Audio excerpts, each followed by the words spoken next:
পড়াশোনা বাদ দিয়ে ছেলেটা দেখি তো একবার, তাই গেল, দেখতেও পাচ্ছি না কখন থেকে। ও দোকানদার, আরে হাতে বাস নিয়ে কি হলো তোমার? আরে আমার ছেলেটাকে দেখেছো? আজকে টিউশনে আছে, পড়তে যায় না, কোথায় যে কোন চুলে গিয়ে ঢুকেছে, লাঠি আর পিঠে ছাল তুলে দেবো মেয়েরা একদম। দেখেছো কি?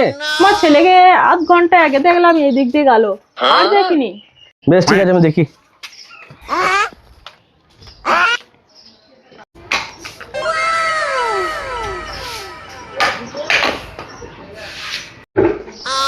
এই ছেলেটা করে, এই কি করছিস রে তুই? হ্যাঁ, টিউশনি ছিল, টিউশনি বাদ দিয়ে তুই এখানে কি করছিস? মাইনেটা দাও, তবে তো টিউশনিতে যাবো। স্যার মাইনে চাইছিল। তোর খেলা কর, ভালো করে খেলা কর, মন দিয়ে খেলা করবি। মহেন্দ্র সিং ধোনি, বিরাট কোহলি, এরা তো খেলেই বড় হয়েছে। খেল, ভালো করে খেল। পড়ে কি হবে কি?